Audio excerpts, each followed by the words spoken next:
दोस्तों, रूस ने यूक्रेन के 40 जर्नैल उड़ा दिए। सबसे बड़े शहर पर मिसाइलों की बारिश शुरू। रूस यूक्रेन जंग में शिद्दत आ गई। रूस ने यूक्रेन को सबक सिखाने का आखिरी फैसला कर लिया। रूसी जंगी जहाज यूक्रेन पर फिजा से आग बरसाने लगे। यूक्रेन को अब तक का सबसे बड़ा नुकसान उठाना पड़ गया।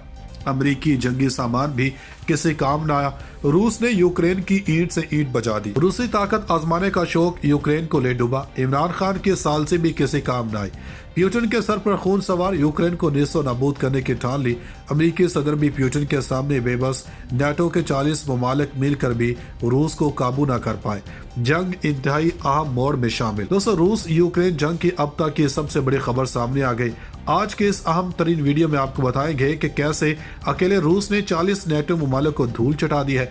इसके अलावा आपको बताएंगे कि अब तक यूक्रेन के कितने फौजी मारे जा चुके हैं और रूस ने यूक्रेन के किन किन इलाकों को तबाह करके रख दिया है। दोस्तों, गुज़श्ता 2 माह से रूस और यूक्रेन के ताल्लुकात में सर्द मोहरी छाई हुई थी। यूक्रेन नेटो समेत अमेरिका की पुष्टपनाही हासिल थी, इसलिए वो अपने आप को शेर समझ बैठा था। मगर अब जब रूस ने जंग का तबल बजाया तो यूक्रेन को कुछ समझ नहीं आ रही और इनको भारी नुकसान उठाना पड़ रहा है।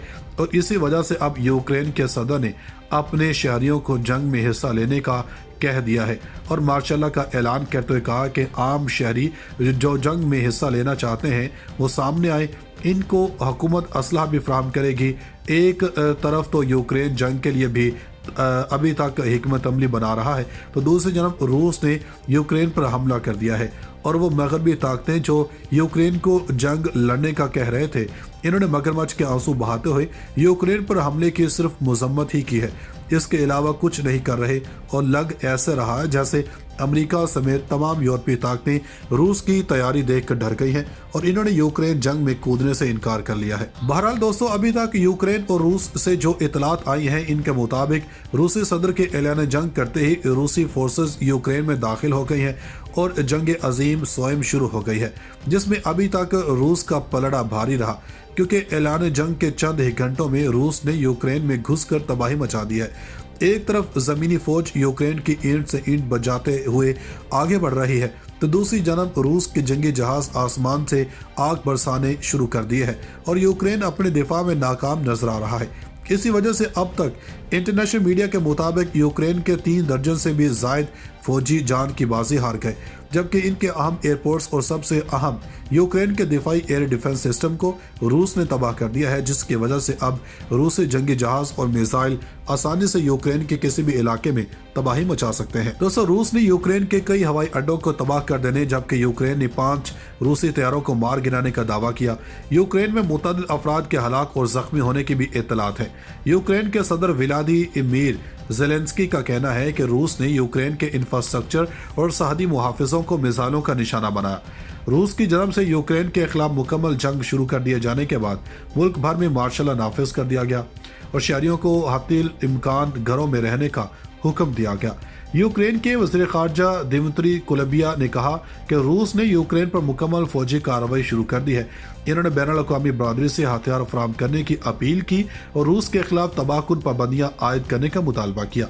जर्मन चांसलर ओलाफ शोल्स ने रूस के हमले की मजम्मत करते हुए इसे बैनुल-अक़वामी कानून की सरीह खिलाफ वर्जी और पूरी तरह बिला जवाज करार दिया। इन्होंने कहा कि ये यूक्रेन के लिए एक भयानक और यूरोप के लिए तारीख दिन है और रूस को फौजी कार्रवाई फौरन रोक देनी चाहिए। जर्मन पार्लियामान में खारजा पॉलिसी कमेटी के सरबराह माइकल रोथ ने बताया कि हुकूमत यूक्रेन को मजीद हिफाजती साजो सामान फराहम करने पर गौर कर रही है। दोस्तों, दूसरी जानब बरतानवी वज़ीर-ए-आज़म बोरिस जॉनसन ने कहा कि पुतिन ने यूक्रेन में खून रेज़ी का रास्ता इख्तियार किया है। इन्होंने कहा कि बरतानिया और इसके इत्तेहादी रूस के बिला इश्तियाल हमले का फैसला कुन जवाब देंगे। जॉनसन ने बताया कि अगले इकदामात के हवाले से इन्होंने यूक्रेन के सदर के साथ बातचीत की है।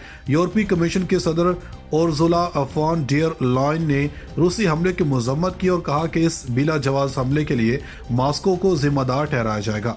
इन्होंने एक ट्वीट करके कहा कि मुसीबत की इस घड़ी में हम यूक्रेन और इसकी बेकसूर खवातीन, मर्द और बच्चों के साथ हैं जिन्हें इस बिला इश्तियाल हमले की वजह से अपनी जिंदगी को खतरा लाहक हो गया है। मगरबी दिफाई इत्तेहाद नेटो के सेक्रेटरी जनरल जेंस स्टोल्टनबर्ग ने रूस के इस आकबियत नाअंदेश और बिला इश्तियाल हमले की मजम्मत करते हुए कहा कि नेटो के इत्तेहादी मॉस्को के जारहाना इकदामात के मुज़म्मरात का सामना करने के लिए सलाह मशवरा करेंगे। यूरोपीय कौंसिल के सदर चार्ल्स مشیل کا کہنا تھا کہ 21ویں صدی میں طاقت کے ذریعے اور ڈرا دھمکا کر سرحدوں کو تبدیل کرنے کے لیے کوئی جگہ نہیں ہے۔ روسی صدر ولادیمیر پوٹن نے جمعرات کے روز ٹیلی ویژن پر اپنے خطاب میں کہا کہ مشرقی یوکرین میں شہریوں کے تحفظ کے لیے حملہ ضروری تھا۔ انہوں نے کہا کہ روس یوکرین سے لاکھ خطرات کو برداشت نہیں کر سکتا۔ انہوں نے کہا کہ روس یوکرین پر قبضہ کرنا نہیں چاہتا اور دیگر ملکوں کو خبردار کیا کہ اگر انہوں نے اس معاملے میں مداخلت کرنے کی کوشش کی تو اس کے ایسے سنگین مضمرات ہوں گے جو انہوں نے کبھی نہیں دیکھے۔ روسی صدر نے یوکرینی فوج سے بھی مطالبہ کیا کہ وہ فوراً ہتھیار پھینک دے اور اپنے گھروں کو واپس لوٹ جائے۔ پیوٹن نے دعویٰ کیا کہ فوجی کارروائی کا مقصد سویلین کی حفاظت کرنا اور یوکرین کو اسلحے سے پاک خطہ بنانا ہے۔ انہوں نے بین الاقوامی برادری سے ہتھیار فراہم کرنے کی اپیل کی اور روس کے خلاف تباہ کن پابندیاں عائد کرنے کا مطالبہ کیا۔ جرمن چانسلر اولاف شولس نے روس کے حملے کی مذمت کرتے ہوئے اسے بین الاقوامی قانون کی صریح خلاف ورزی اور پوری طرح بلا جواز قرار دیا۔ انہوں نے کہا کہ یہ یوکرین کے لیے ایک بھیانک اور یورپ کے لیے تاریخ دن ہے اور روس کو فوجی کارروائی فوراً روک دینی چاہیے۔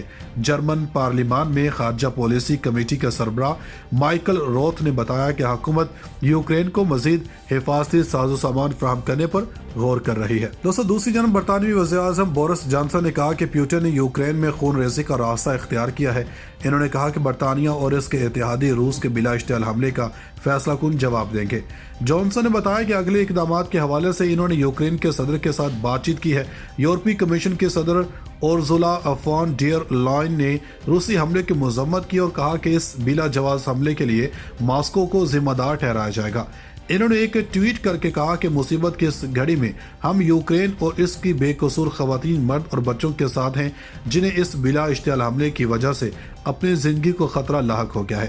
مغربی دفاعی اتحاد نیٹو کے سیکرٹری جنرل جینس اسٹولٹنبرگ نے روس کے اس عاقبیت نااندیش اور بلا اشتعال حملے کی مذمت کرتے ہوئے کہا کہ نیٹو کے اتحادی ماسکو کے جارحانہ اقدامات کے مضمرات کا سامنا کرنے کے لیے صلاح مشورہ کریں گے۔ یورپی کونسل کے صدر چارلس مشیل کا کہنا تھا کہ 21ویں صدی میں طاقت کے ذریعے اور ڈرا دھمکا کر سرحدوں کو تبدیل کرنے کے لیے کوئی جگہ نہیں ہے۔ روسی صدر ولادیمیر پوٹن نے جمعرات کے روز ٹیلی ویژن پر اپنے خطاب میں کہا کہ مشرقی یوکرین میں شہریوں کے تحفظ کے لیے حملہ ضروری تھا۔ انہوں نے کہا کہ روس یوکرین سے لاکھ خطرات کو برداشت نہیں کر سکتا۔ انہوں نے کہا کہ روس یوکرین پر قبضہ کرنا نہیں چاہتا اور دیگر ملکوں کو خبردار کیا کہ اگر انہوں نے اس معاملے میں مداخلت کرنے کی کوشش کی تو اس کے ایسے سنگین مضمرات ہوں گے جو انہوں نے کبھی نہیں دیکھے۔ روسی صدر نے یوکرینی فوج سے بھی مطالبہ کیا کہ وہ فوراً ہتھیار پھینک دے اور اپنے گھروں کو واپس لوٹ جائے۔ پیوٹن نے دعویٰ کیا کہ فوجی کارروائی کا مقصد سویلین کی حفاظت کرنا اور یوکرین کو اسلحے سے پاک خطہ بنانا ہے۔